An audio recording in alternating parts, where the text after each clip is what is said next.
रमो रमो सिद्धसाहुरं रमो रमो सिद्धसाहुरं रमो रमो सिद्धसाहुरं चौबीसं तिथरे उसहाई वीर पश्चिमे बंदे सबे सगड़ हरे सिद्धेश नमन सामी रमिधुण वड्डमाणं परमपाणं जिडन्ति शुद्धेन वोच्छामिरयसारं सायदनयारधं मीनम्। अंतरतीत सिद्ध परमेष्ठी भगवान की, वर्तमान शासन नायक वर्धमान स्वामी की, परम पूजनीय 108 आचार्य भगवान कुंद स्वामी की, परम पूजनीय दीक्षा शिक्षा प्रदाता आचार्य बंगु शिक्षण विशुद्ध सागर जी महाराज जी की, सिद्धांत शास्त्र की।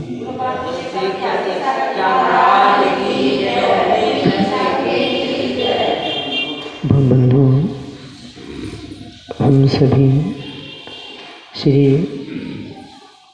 पद्म प्रभु स्वामी के श्री चरणों में श्री की प्राप्ति के लिए श्री जिन देशना का श्रवण कर रहे हैं।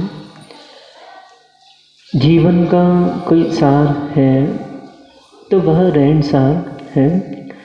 इसकी प्राप्ति जिसने की है, निर्वाण की प्राप्ति उसने की है। इस धरा पर अनेकानेक जीव हुए जिन्होंने अपने जीवन में सीमा के साथ जीने का प्रयास किया और वे सफलता को प्राप्त हो गए।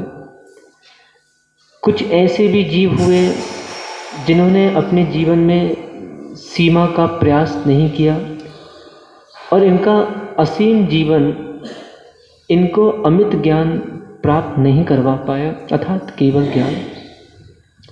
आप देख रहे हैं इस धरा पर बहुत से ऐसे जीव हैं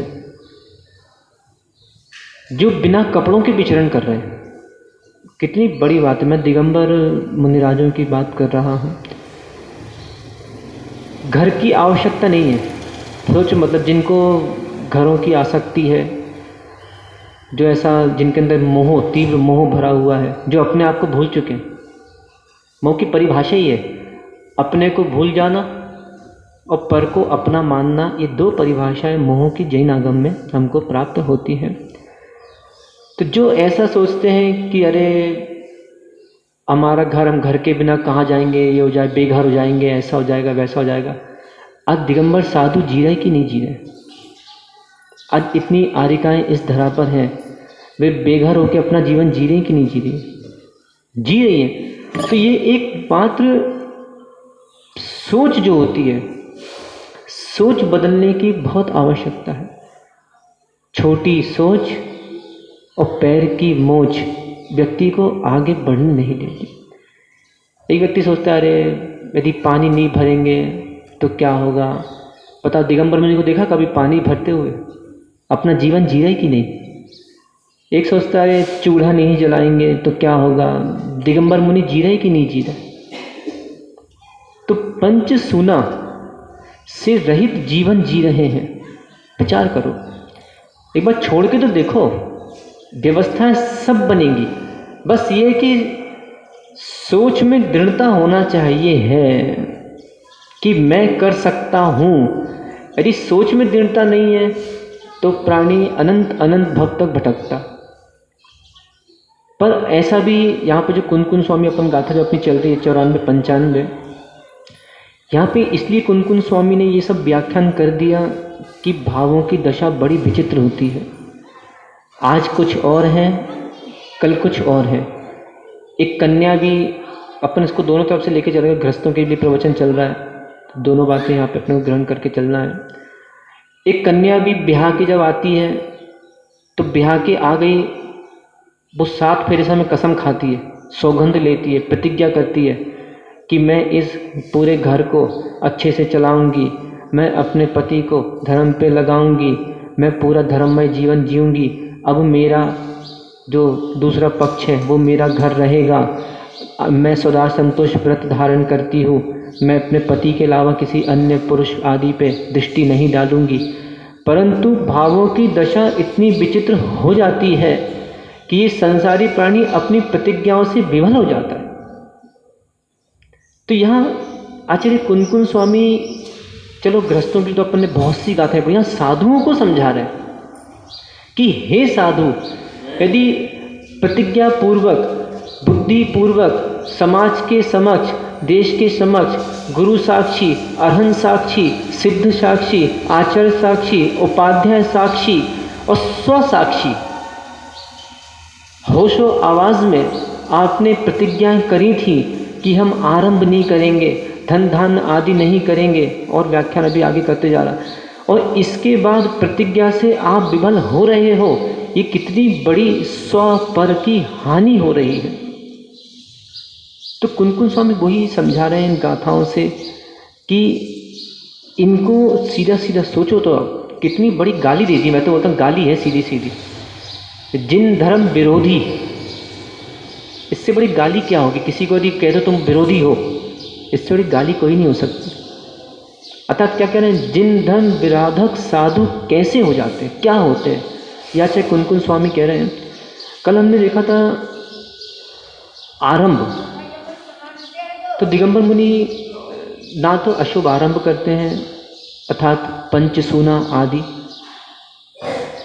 ना ही दिगंबर मुनि किसी प्रकार की दान पूजा आदि करते हैं, क्योंकि दान पूजा कर्तव्य किसका है? श्रावकों का। साधुओं का कर्तव्य है ध्यान अध्ययन। यदि साधु ध्यान अध्ययन नहीं करता तो वो साधु पद पे लांछन है। यदि श्रावक दान पूजा नहीं करता तो वो श्रावक पद पे लांछन है।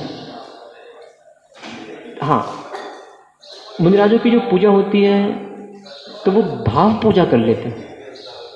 एक श्रावक जब जाता है साधु के पास या भगवान के पास, कुछ लेके जाता है। क्या लेके जाता है? द्रव्य आदि लेके जाता है। साधु जाते भगवान के पास तो द्रव्य तो चढ़ाते नहीं है, तो वो क्या करते हैं? अपनी पिछी उठाकर कर कमलों से भगवान को नमस्कार करते हैं। शिष्यगण गुरुओं के पास जाते हैं, अपनी पिछी उठाकर कर कमलों से नमस्कार करते हैं। तो ये सब एक भाव पूजा में ये सारी चीज़ें आ जाया करती हैं। द्रव्य पूजा के अधिकारी, अब मान लो कहीं कोई साधु के मन में आ गया। देखिए कुनकुन स्वामी लिख रहे हैं, मतलब ये बहुत बड़े आचार्य थे, आज के नहीं थे, महावीर स्वामी के समकक्ष थे। तो इससे हम ये तो ग्रहण कर लें कि इनकी बुद्धि बहुत विकासमय थी और इनके पास भगवान की वाणी और इनके जीवन काल में ज़्यादा अंतर नहीं था। साक्षात उसी समय समोषण में भी नहीं थे, थोड़ा बाद में हुए, तो इनके पास वाणी बिल्कुल ठोस वाणी थी। और उस समय भी ऐसी स्थितियां हुई होंगी, जैसे मैंने कल भी कुछ उदाहरण दिए थे। ऐसी स्थितियां भगवान के जो स्वप्न आदि चंद्रगुप्त के हुए या जो भगवान की वाणी में खिरी हैं कि जैसा जैसा काल प्रवर्तित होगा वैसे वैसे भावों की दशाएं बड़ी विचित्र होती जाएंगी। परंतु आज वर्तमान में ये संसारी प्राणी अन्न का कीड़ा बना हुआ है।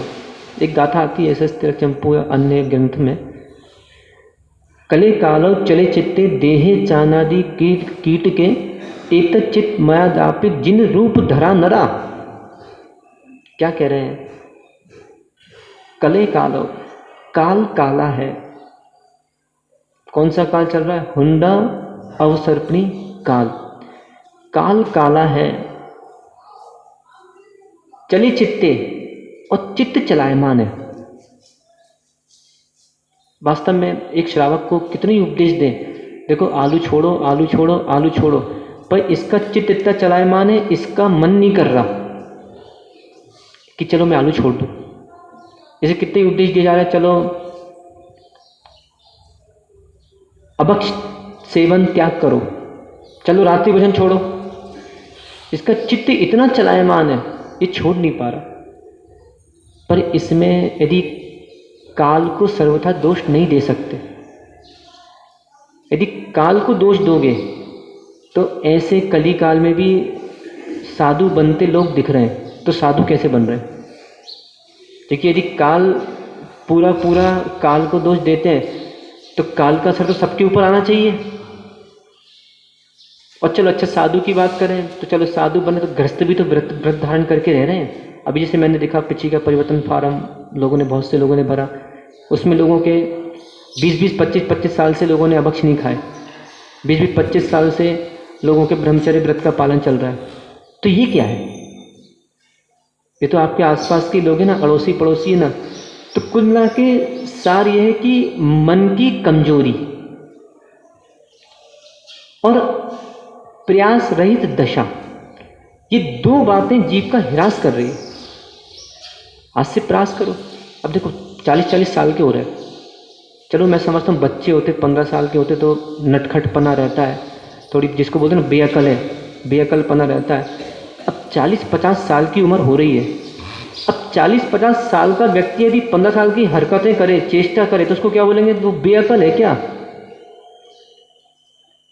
अब बच्चों को बार बार कहा जाता है कि देखो बच्चों अभक्ष सेवन मत करो, देखो बच्चों रात्रि भोजन मत करो, देखो बच्चों कुलाचार का पालन करो। मैं तो बड़ा आश्चर्य, जैनियों के यहाँ बैंगन का भरता बनता है। सोचो कितनी बुरी बात है ये। जिन जिन के घर बैंगन भट्टा आ रहे हैं वे सावधान हो जाएं, जैन धर्म के विरोधी मत बनो। वास्तव में रास्ते से निकलो ना, और जब जैनी बानियों के यहाँ जब प्याज के बघार की सुगंध आती है, सुगंध आती ना पप्पू डॉक्टर, सुगंध आती ना? हाँ महाराज, हमें तो सुगंध आएगी, हम तो स्वादिष्ट हैं हमारे लिए। तो जब जैनी यहाँ के निकलो और जब प्याज के बघार की, बैंगन के भरते की जब दुर्गंध आती है तो बड़ा आश्चर्य होता है कि बताओ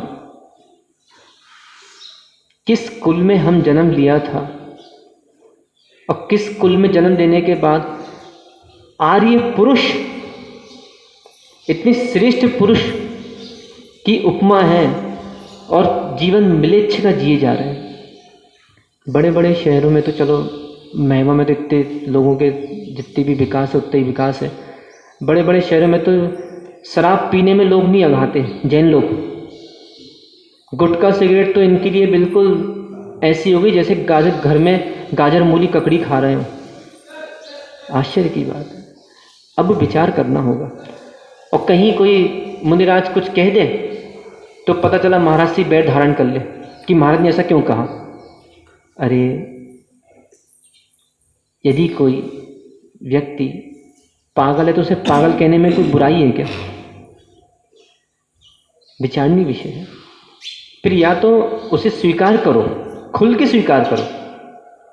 जब एक प्राणी खुल के पाप कर सकता है और कोई पापी कहे तो खुल के स्वीकार करो कि हाँ मैं पापी हूं। उस समय निंदा करो, ग्लानि करो।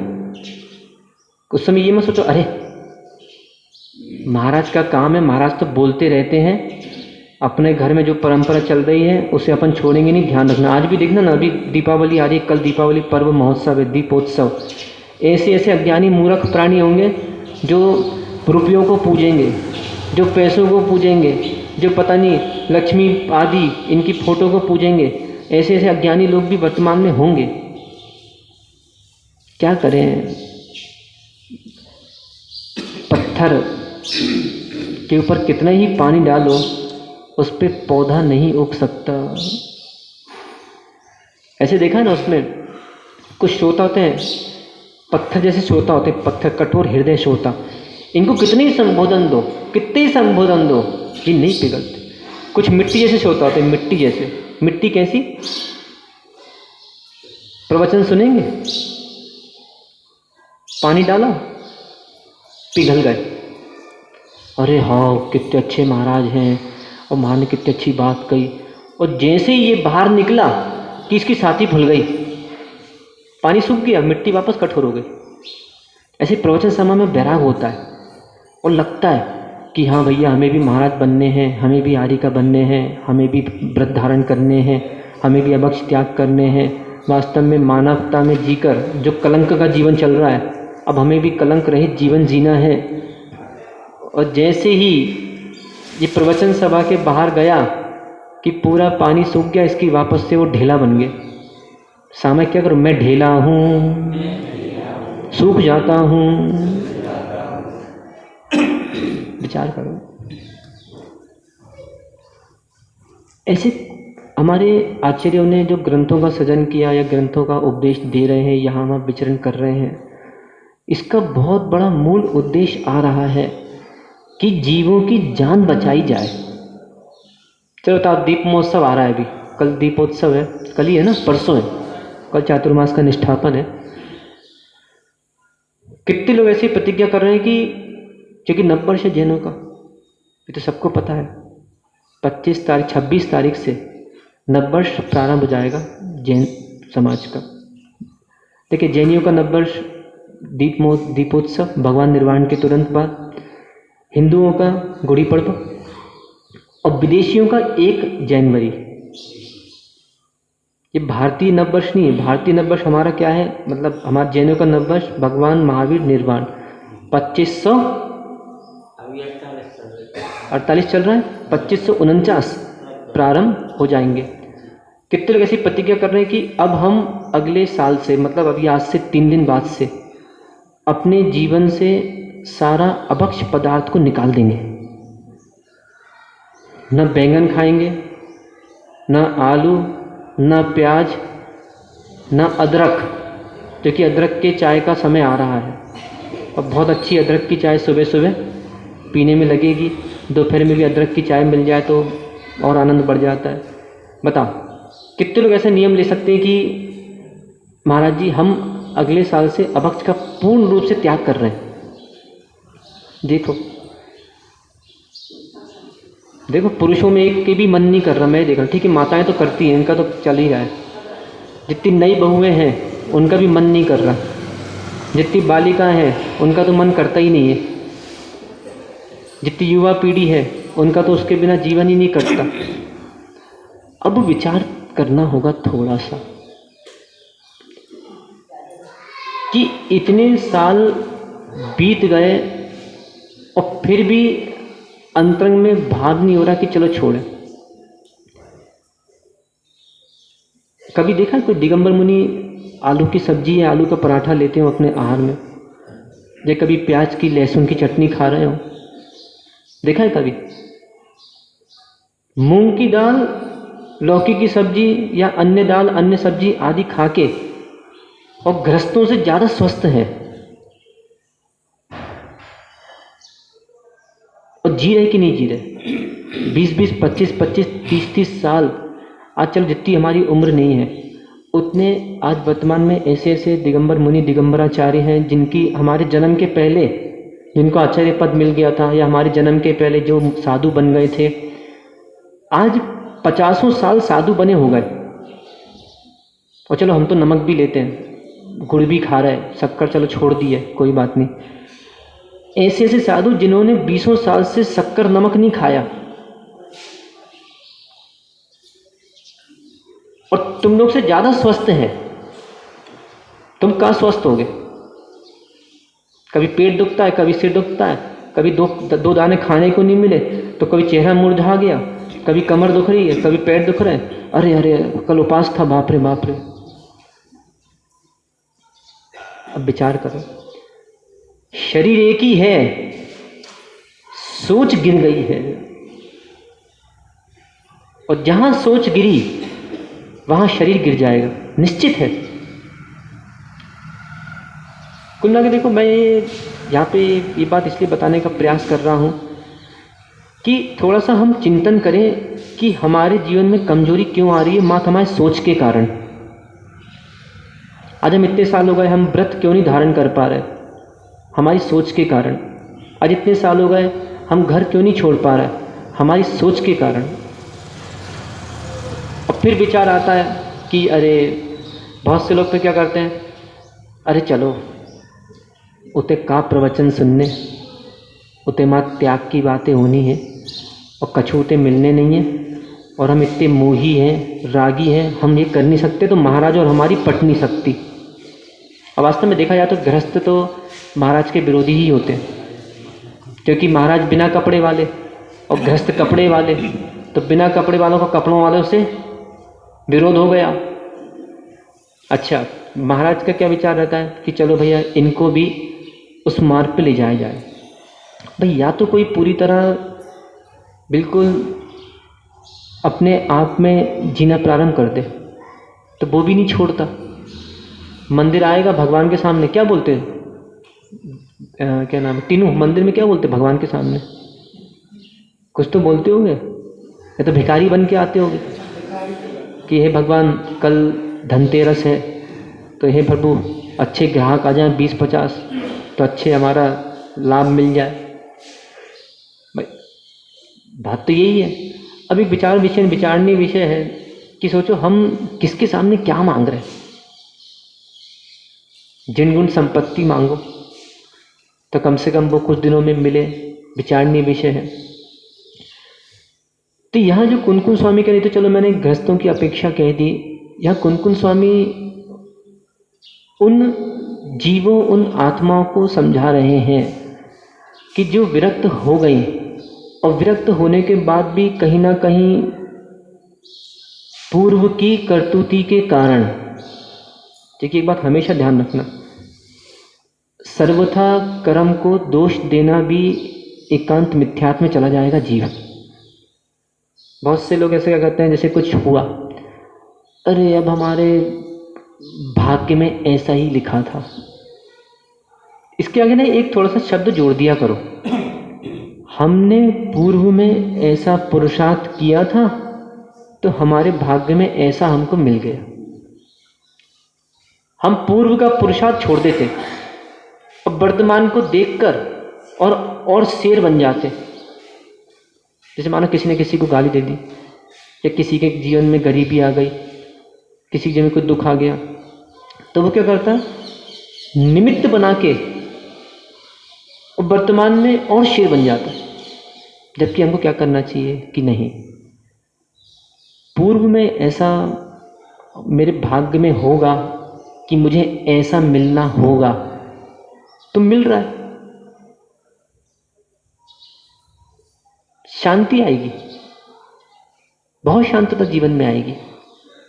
पर प्राणी क्या करता है, पूर्व का भूल गया, वर्तमान को बस देखता रहता है, दूसरे प्राणी को देखता है और दूसरे प्राणियों को देख देख कर अपने आप में हीनपना ला लेता है। वही आचार्य कुनकुन स्वामी यहाँ पे भी कह रहे हैं उसी बात को। देखें उपकरण, अब उपकरण को कहा कि उपकरण में जिनकी मति है वो जिन धर्म विधारक विराधक साधु कहे। कारण एक पिछिका, एक कमंडलू आदि ग्रंथ आदि, पर उपकरणों में भी अधिक आसक्ति है। हाँ, इतना जरूर होता है संघों में कि कुछ अतिरिक्त उपकरण जो रहते हैं, जैसे पिछिका हो गई, कमंडल हो गई, तो ये उपकरण अन्य श्रावकों के यहाँ या कहीं पे रख दिए जाते हैं। कारण कि मान लो कभी अचानक से कुछ घटना घट गई, कोई बात आ गई, पिछिका चली गई, तो फिर कहाँ से पिछी लाएंगे। एक छोटी सी बात बताऊँ मैं आपको। हम लोग एक बार एक खेत में रुके थे, बहुत पुरानी बात है, करीब मुझे लगता है 7-8 साल इस बात को हुए होंगे। हमारे संघ के जो कहलाते हैं प्रसन्न मना, जैसे अंतर मना है प्रसन्न सागर जी महाराज, ऐसे हमारे संघ के प्रसन्न मना कहलाते हैं प्रणीत सागर, जिनकी दीक्षा प्रणीत सागर के बैच में हुई थी। वो महाराज एक बार कहीं सो रहे थे, हम लोग सब गर्मियों में बाहर ही सोते हैं प्राय कर, चबूतरों पे या खेतों में। एक दिन सो रहे थे कहीं चबूतरे पे, तो एक रात को कुक्कुर आया, 2-3 होंगे वो लोग।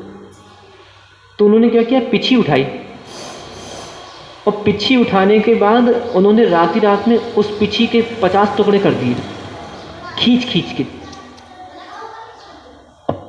सुबह देखा तो पिछी नहीं, अब क्या करें? तो कुछ नहीं, फिर पास के गांव में कहीं पे पिछी किसी के घर में रखी हुई थी। तो रात में करीब 2 या 3 बजे लड़के जो भी थे वहाँ पे वो कार से या गाड़ी से गए और फटाफट पिछी लेके वो लोग आके वो महाराज पे आचार्य जी को दी और आचार्य जी ने महाराज जी को भेंट कर दी।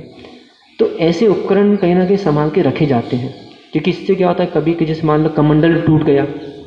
अब जयपुर की घटना है, किसी ने कमंडल महाराज का गाड़ी में रख दिया होगा और जंगल का समय आया, अच्छा भारी कमंडल जल्दी फूट जाता है, पानी भरा कमंडल, तो कोई दे रहा होगा असावधानी से, तो देते समय क्या किया, वो कमंडल छूट गया और टूट गया।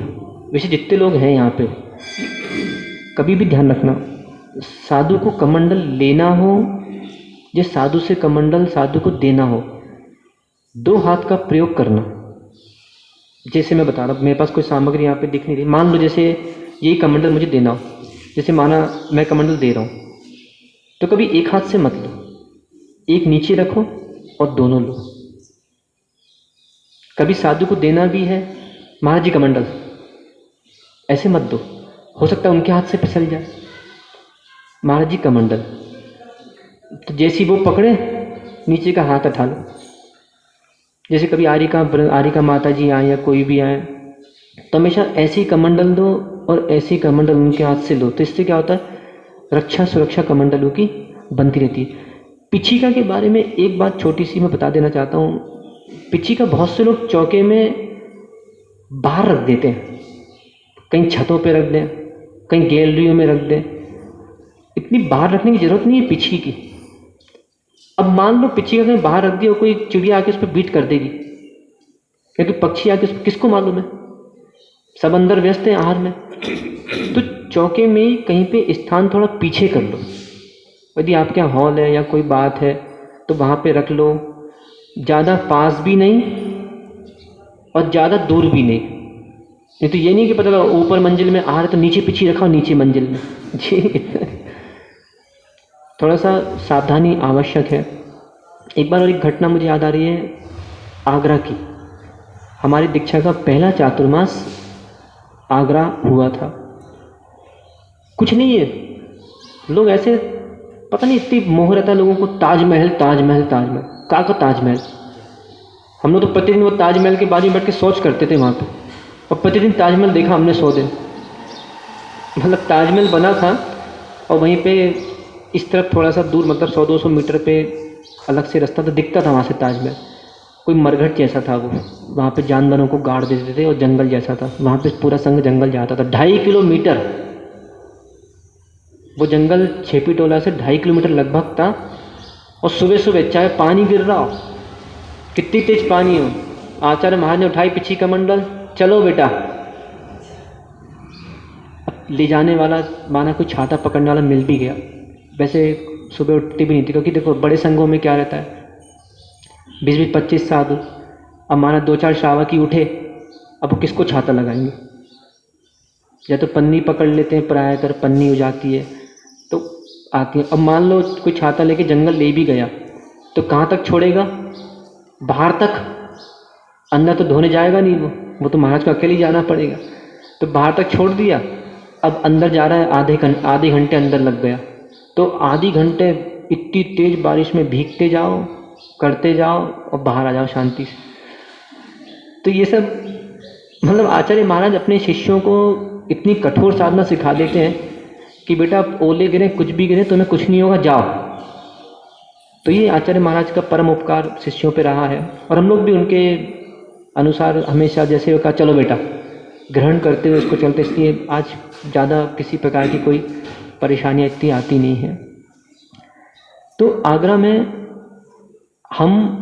हमारे ज्येष्ठ मुनिराज अप्रमित सागर हमसे दीक्षा में एक बड़े और हमसे दीक्षा में एक छोटे, और तप में हमारे संघ में सबसे बड़े मुनि श्री आराध्य सागर जी महाराज दुर्ग निवासी है। अद्भुत साधना, अद्भुत क्षमता, जितनी बार चरण छुए जाए कम है, जितनी प्रशंसा की जाए कम है। जिन्होंने सीन स्क्रिप्ट व्रत 3 बार कर चुके, उत्तम मध्यम जघन तीनों व्रत कर लिए, आचार्य वर्धन व्रत कर लिया, और पता नहीं कितने कितने व्रत कर लिए। और आप लोग देखते जाओ, कि उनका इतिहास एक अद्भुत इतिहास इस धरा पे होगा। तो हम लोग तीनों बैठे थे, अप्रमित सागर महाराज बैठे थे ऊपर। तो हम लोग का कमरा था तीसरी मंजिल में, दूसरी मंजिल में। तो जैसे पीछे ऐसे रखी है और वो ऐसा अपना अध्ययन कर जैसे हम प्रवचन कर रहे हैं। वहाँ पर उस समय कुछ काम चल रहा था मंदिर में, पुताई वगैरह चल रही थी, बाहर मचान बंधी हुई थी। और आगरा के बंदर बहुत प्रसिद्ध हैं, एक से एक बंदर है वहाँ। तो हम लोग को डर लगता था जंगल जाने में कभी, क्योंकि हमको ही दांत दिखाते थे, मारने को आते थे। तो वो बंदर ने क्या किया, अच्छा तीनों महाराज कमरे में बैठे, उसको डर नहीं लगा। बड़े आश्चर्य की बात, वो बंदर वहाँ बालकनी से उसने सीधा छलांग मारी पाटे पे, जहाँ पे अप्रमित सागर महाराज बैठे थे। उसने पिछी मुंह में दबाई और सीधा छलांग मारी वापस कहाँ, मचान पे, और पिछी लेके वो वापस ऊपर जाने लगा। तो किस्मत से क्या हुआ कि वो पिछी लकड़ी पे टकराई और सीधा 2 मंजिल जाके मंदिर के नीचे द्वार पे गेट पे गिर गई और बंदर भाग गया। तो हम लोग गए फटाफट दौड़ के, हमने देखा कहाँ गई कहाँ गई कहाँ गई। तो नीचे एक आदमी उतनी देर में कोई श्रावक आ रहा था, उससे कहा भैया पिछी ले आ। तो उसने पिछी ला के वापस दे दी।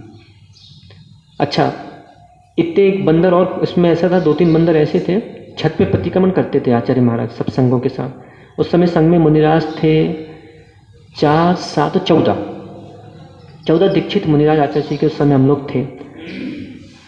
विश्वीर सागर महाराज जो कि गणाचार्य जी के शिष्य हैं, वो भी उस समय वहीं थे। एक बंदर ने एक बार क्या किया, विश्वीर सागर महाराज का चश्मा, प्रतिक्रमण चल रहा था, तुम हिम्मत तो देखो उसकी, 14 साधु बैठे सामने, उनके गुरु बैठे, और वो बंदर आया और विश्वीर सागर महाराज का चश्मा मुंह में दबाया और भाग गया, चश्मा ही ले गया महाराज का। तो महाराज को नया चश्मा बनाना पड़ा। 7 दिन हो गए, चश्मा नहीं मिला, पता नहीं कहाँ, किसी को नहीं मिला, कहाँ रख दिया उस बंदर ने। 7 दिन बाद उन्हीं के बाद में बैठते थे मनोक सागर जी महाराज। 7 दिन बाद बंदर ने उनका चश्मा उठाया और भाग गया। तो लोगों ने देखा कि ये कहाँ गया, चश्मा लेके कहाँ गया। तो बाजू में कोई छत थी, किसी का घर था, तो वहाँ पे वो चश्मा रखा था, और जो पुराने वाले महाराज थे विश्वीर सागर का महाराज, वो चश्मा भी वहीं पड़ा था। तो दोनों चश्मे उस दिन, दोनों चश्मे मिले। अच्छा वहाँ के बंदर इतने खतरनाक हैं उधर के, कब लोगों के घरों में घुस जाएं, फ्रिज खोल लें, केला खा लें, ब्रेड खा लें, और पता नहीं क्या क्या उठा के ले जाते थे।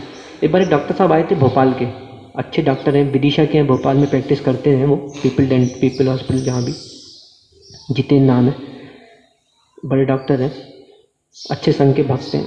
तो छत पे प्रतिक्रमण करने पूरा संघ जा रहा था, तो एक बंदर ने उनको यहाँ पे मारा। हालांकि उनको बाद में फिर इंजेक्शन और बहुत सारी परेशानियाँ, उनको ठीक हो गए थे वो हालांकि। तो ऐसी कभी कभी घटनाएं हो जाती है। तो पिछी का रखना बहुत आवश्यक है। जैसे अपना मंदिर है तो अपन भी क्या कर सकते हैं, मंदिरों में या किसी कोई भी श्रावक अपने घरों में एक पिछी का मंगा ले, और मंगाने के बाद उसको अच्छे से आप उसको अच्छे पन्नी बांध के, और उसमें हवा पानी ना जाए, अच्छे से उसको पैक करके रखोगे, उस पिछिका को सालों साल कुछ भी होने वाला नहीं है। तो एक पिछिका, प्रत्येक मंदिर के श्रावकों का ये कर्तव्य कि एक पिछिका एक कमंडलू। ये कौन कह रहा है कि 50,000 का लाओ या 1 लाख का लाओ, 5,000 का भी तो आता है। मसाले के कमंडल भी बनते हैं, फाइबर के कमंडल भी बनते हैं। तो एक कमंडलू और एक पिछिका कम से कम समाजों में होना बहुत आवश्यक है। इससे कभी दिगंबर मुनि आए, कुछ आए, अच्छा मान लो एक बात मैं पूछ रहा हूँ, यदि हमारा कमंडल आज कोई पूछ रहा है, या कोई चौके से श्रावक ला रहे हैं, या चलो हम ही स्वयं हैं, और हमारा कमंडल महिमा में टूट जाए, तो आप क्या करोगे? कुछ नहीं महाराज, वो बाजू में बर्तन की दुकान खोली है, एक डोलची ला के दे देंगे आपको, तो उससे आप काम चलाइए अपना। क्या करोगे अजीत कुमार, क्या करोगे? और इतना टूट गया वो कमंडल कि अब वो उसमें कुछ भी वो बन नहीं सकता जल्दी, उसके 2-4 टुकड़े हो गए। अब क्या कर लोगे? मानो कोई छत से बच्चा लेके आ रहा, सीढ़ी पे गिर गया या हम ही सीढ़ी पे गिर गए और कमंडल टूट गया, अब क्या करोगे? उपाय नहीं है, कोई उपाय नहीं है। तो इसके लिए क्या करो, एक कमंडल मंगा के रखो। अपने इतनी सारी अलमारी है, अपना स्वयं का, ये जैसे यही अलमारी है, इसी में एक कमंडल उठा के रख दो। कभी कोई दिगंबर मुनि आएंगे, उनको आवश्यकता होगी। जैसे अभी हम बताएं, हमारा एक कमंडल था, वो अभी वहाँ रखा था पन्ना में, निपिन क्या अपने इनके पूरन चंद के रिश्तेदार के यहाँ। तो महाराज हैं जो वहाँ पे महाराज हैं, उनका कोई समाचार आया कि भाई कमंडल कुछ बनने जाना है, जो भी बात है, तो एक कमंडल की आवश्यकता चाहिए। तो वो कमंडल उनके काम आ गया। तो इसलिए ये कमंडल बहुत आवश्यक है। माना पिछिका जैसे है, मान लो हम जंगल गए और जंगल जाके वहाँ पे सुअर वगैरह बहुत घूमते हैं, कुक्कुर वगैरह रहते हैं, कोई उपद्रव भी आ गया मान लो, और कहीं पिछिका हमारे हाथ से चली गई, तो क्या करोगे? परेशान तो होना पड़ेगा। देखो, क्योंकि महाराज महवा में है और पूरी जिम्मेदारी महवा वालों की है कि जब तक महाराज महवा में है तब तक हमारे अंडर में है। भाई रहते ही है ना वो, तो पूरी जिम्मेदारी रहती है। तो कर क्या लोगे उस दिन? तो उस समय क्या रहता है? अब मान लो कहीं जैसे आसपास भी बहुत से गांव हैं, तो कहीं पे जैसे कोई साधु वृंद रहते हैं, कोई बात रहती है, कहीं पिछी का कुछ आवश्यकता पड़ती है और पिछी का नहीं है, तो क्या करोगे? अच्छा, ये उपकरण ऐसे हैं कि इनका कोई दूसरा उपाय नहीं है। ये नहीं कर सकते कि चलो पिछी का नहीं, तो एक काम करो, फूल झाड़ू, जैसे कल बहुत झाड़ू अभी की धनतेरस के दिन बहुत झाड़ू खरीदी लोगों ने, यहाँ से वहाँ से वहाँ, 2-2 4-4 झाड़ू। क्या करोगे भैया? पूजा करेंगे झाड़ू की, जो भी करेंगे, तो झाड़ू रख नहीं सकते। तो इसलिए इस बात पे थोड़ा सा विचार किया जाए। और एक पिछी कमंडल किसी को घर में नहीं रखना, कोई बात नहीं। फिर ऐसे में क्या कर सकते हैं कि कभी कभी, जैसे भी आपको पता होगा, एक महाराज जी थे अभी कुछ दिन पहले यहीं पे थे, थोड़े से परेशान जो भी थे वो महाराज जी, उन्होंने भी थोड़ा सा अपने पिछी के साथ कुछ मतलब मानसिक विक्षिप्तता आ गई थी, तो छेड़छाड़ कर दी थी। तो उनको फिर पन्ना मंदिर में एक पिछी टंगी थी, वो उनको दी गई। तो मंदिरों में भी पिछियाँ टंगी रहती, वो काम आ जाती है। अच्छा, मंदिरों में भी कभी पिछियाँ रहती हैं तो उनको भी अपन सुरक्षा से रखें, नहीं तो कुचिया बन जाती है वो। फिर कुचिया से पोतने पुताई होता होती है ना, उसी काम आती है बस वो, फिर और कोई काम की नहीं रहती।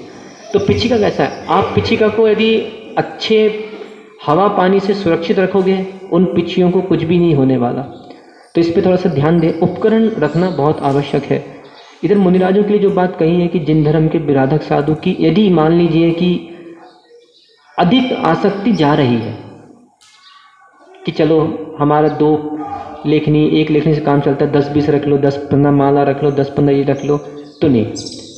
आपका अपरिग्रह महाव्रत है, आपने प्रतिज्ञा करी थी कि मैं ज़्यादा सामग्री नहीं रखूँगा, तो इसलिए आपको यदि उससे अतिरिक्त बाहर जा रहा है मन, तो आचार्य महाराज कह रहे हैं कि आपके मूल गुण में विराधकपना आ रहा है। कंखिया मतलब देखो तो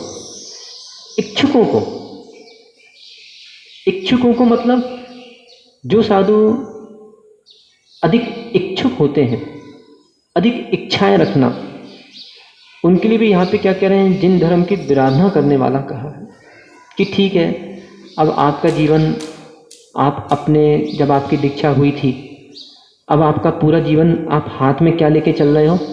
अपने भाग्य को। जितना आपके भाग्य में होगा उतना आपको मिलता जाएगा। कभी कभी ये भी रहता है, चौके में जाते हैं पनीर की सब्जी, कभी चौके में जाते हैं दाल, कभी कुछ, तो अधिक इच्छा साधु नहीं करता।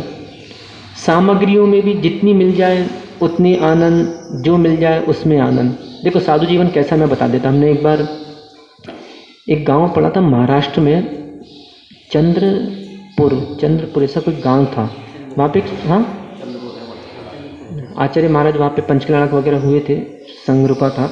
वहाँ पे एक श्रावक ने बहुत अच्छी बात बोली थी, वो याद रहती है हमेशा। कभी घी भर घड़ा, कभी मुट्ठी भर चना, और कभी उसकी भी मना। ये साधु जीवन है। कभी घी भर घड़ा, कभी मुट्ठी भर चना, और कभी उसकी भी मना। माना चौके में गए आहार करने, और कहीं जी ललचा गया कि वाह, आज तो क्या सब्जी दिख रही है, लाल लाल, क्या चटनी, क्या ठेसा, और क्या पापड़ बनाए हैं, क्या पपड़ी बनाई है, आज तो बिल्कुल मन भर के भोजन करूंगा आज। और पता चला भाव बना लिए, और क्या मिठाई है आज तो, रबड़ी, वाह क्या चमक रही है, सफ़ेद सफ़ेद रबड़ी, ये लौकी का हलवा, ये गुड़ की पपड़ी, आज तो ऐसा आहार करूंगा कि मेवा में एक दिन भी नहीं किया हो मैंने, बहुत दिनों बाद ऐसा चौका मिला है। और पता चला अंदर ही अंदर भाव बना रहे थे, मुंह में गया नहीं कि उस लाल लाल सब्जी का स्वाद आ गया था। और जैसे ही खड़े हुए पता चला पहले ही गिलास में बाल आ गया, सारे अरमान पानी में फिर गए। कभी घी भर घड़ा, कभी मुट्ठी भर चना, और कभी उसकी भी मना। इसे साधु तो अपने साथ भाग्य को लेके चलता है। अब आज देखो ना, महिमा में कितना अच्छा वर्षा योग अपना हुआ है, बता देंगे और बाकी बातें, कोई कमी नहीं। ऊपर महाराज आपको बैठना हो तो वहाँ बैठ जाओ, कमरे में लाट साहब जैसे आपके पाटे लगे हैं, आप वहाँ बैठ जाओ। आप कई कमरा जब कुंडी लगाना हो सो करके माला फेर लो, सब कुछ कर लो। और अभी बिहार होगा, खिड़कियों में पेपर लगे, कहीं हवा पानी ना आ जाए महाराज, आपकी सावक पूरी सेवा कर रहे हैं महाराज। और अभी कहीं बिहार होगा, और कहीं ऐसी खिड़की मिल गई जिसमें कांच ही नहीं है, ऐसी खिड़कियाँ मिलती हैं स्कूलों में, ऐसी खिड़की मिल गई जिसमें टीना ही नहीं है, खुला हुआ है। अब क्या करोगे आप? टीना तो कस नहीं सकते वहाँ पे रात को, कुछ नहीं, बैठो सहन करो। ऐसे बिहार में बहुत सारी चीज़ें ऐसी रहती हैं उस समय, तो कुछ नहीं, ठीक है। कल हमारे भाग्य में अच्छा कक्ष था, अच्छे तखत था, सब कुछ था, आज हमारे भाग्य में नहीं है, कोई बात नहीं, धरती है, धरती पे सो जाएंगे। पथरीली जमीन है, पतली जमीन पे सो जाएंगे। हमको तो ये साधु अपने जीवन में अधिक इच्छुक नहीं रहते। भाग्य से ही, बोलो बोलो, भाग्य से ही भाग मिलता है। तथा और देखें, समय भी अपना हो गया। ईर्ष्यालु साधु गृहस्थों की तरह ईर्ष्यालु नहीं होते, भाग्य को लेके चलते हैं। जैसे साधु होते हैं, जैसे कि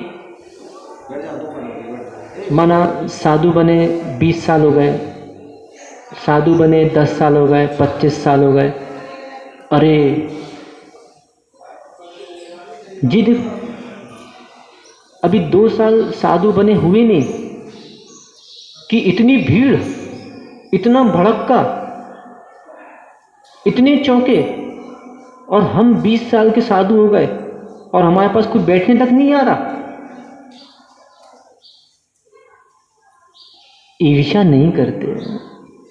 साधु के भावों में और गृहस्थों के भावों में अंतर आता है।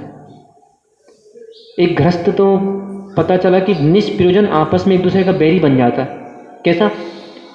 उसकी दुकान पे 10 ग्राहक खड़े और अगले की दुकान पे 1 ग्राहक नहीं आया। अब उस दुकान के मालिक से उसकी कोई चर्चा नहीं है, फिर भी निष्कारण बैरी, निष्कारण बैरी, इसको बोलते हैं ईर्ष्या परिणाम।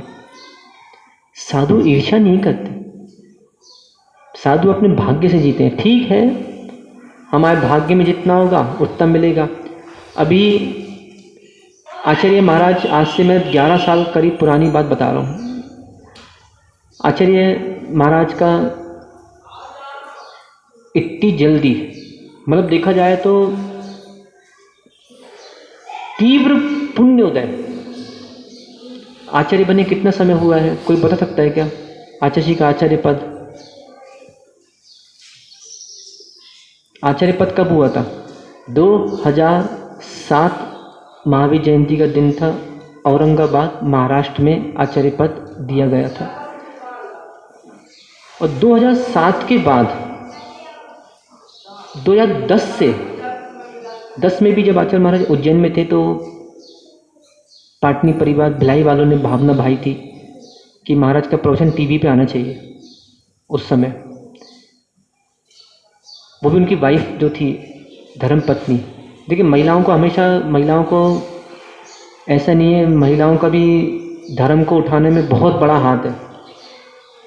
तो पुरुष और महिलाओं का बराबर ही है, जबकि बहुत से पुरुषों का गिराने में हाथ है, पर महिलाएं उनको उठा देती। देखो ऐसी ऐसी बहुएं भी हुई हैं, जो बहुएं जिन घरों में चौके नहीं लगते थे, जिन घरों में प्रदान की विधि नहीं पता थी, जिन घरों में धर्म के संस्कार नहीं थे, ऐसी बहुएं भी वहाँ जाके उन्होंने घर को पलट दिया।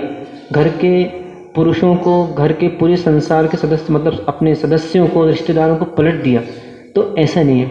तो उन्होंने जब भावना भाई थी तो आचार्य महाराज के प्रवचन उस समय टीवी पे आने लगे और धीरे धीरे ग्रंथों का विकास, पंच कल्याणक प्रतिष्ठा, तो इतना जो आचार्य महाराज का जो पुण्य इतना तीव्र हुआ, तो एक प्राचीन महाराज थे, उनके मुंह से तो निकल ही पड़ा कि ये देखो कल के छोकरा।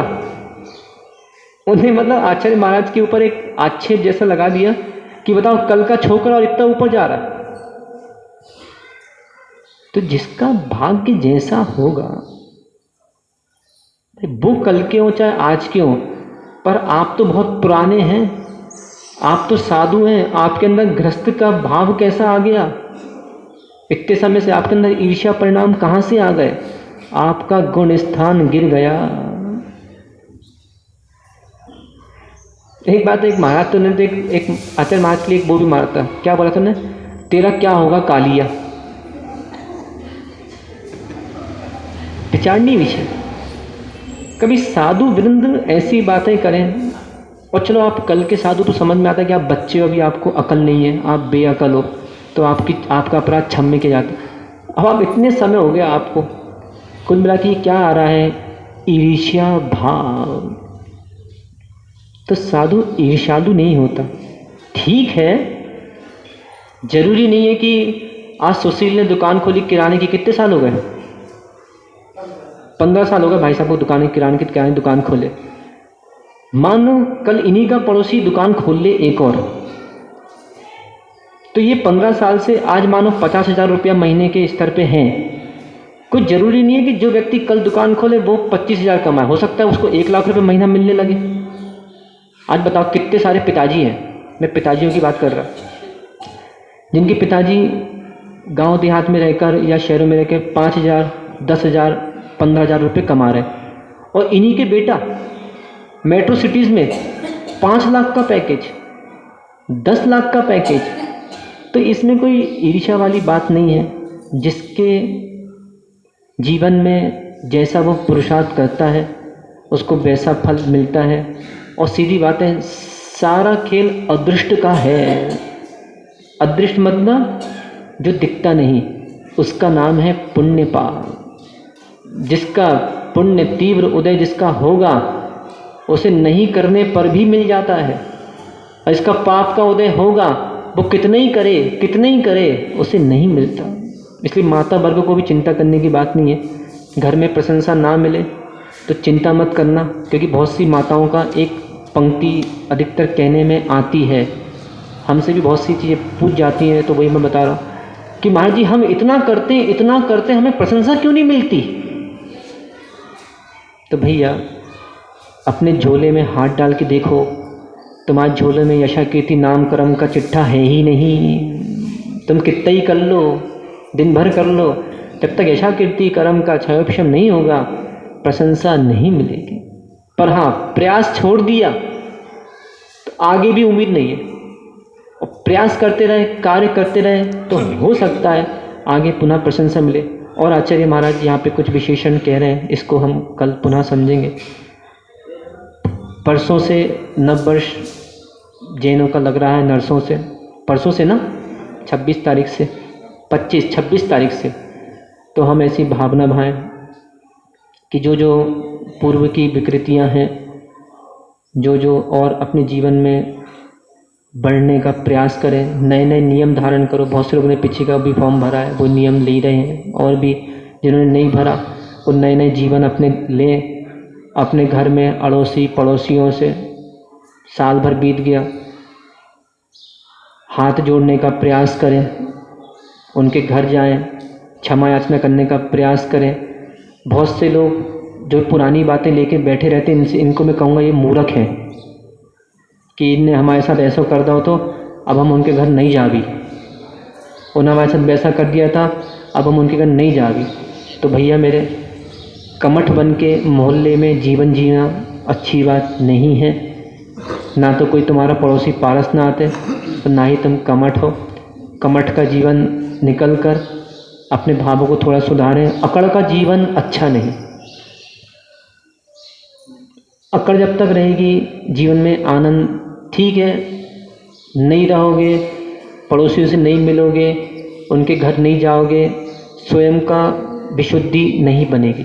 किसी दूसरे की हानि नहीं है, किसी दूसरे को मत देखो, यहाँ पे अपने भावों को देखो कि इस लाइन में हम ऐसे गए, इसके घर गए और एक लांघ कर दूसरे के घर चले गए, इस पंक्ति में गए, इसके घर गए और लांघ कर दूसरे के घर चले गए, उसके घर में आपने पैर रखने का प्रयास ही नहीं किया। तो देखो समय अल्प है और आयु का कोई भरोसा है नहीं है। कल चले जाओ, परसों चले जाओ, तो कोई ये ना कहे कि अच्छा हुआ ससुरा मर गया, बहुत गुस्सेल था, पूरे मोहल्ले को जिसने नाक में दम कर रखा था।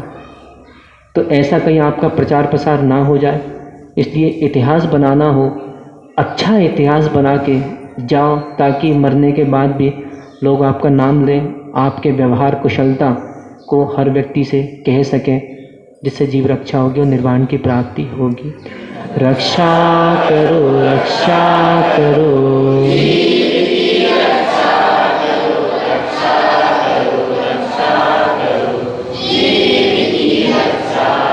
रक्षा करो, रक्षा करो, जीव की रक्षा करो। यदि नहीं की रक्षा जीव की, तो चलती रहेगी दुकान। कर्म अजीब की, भगवान आदिनाथ स्वामी की।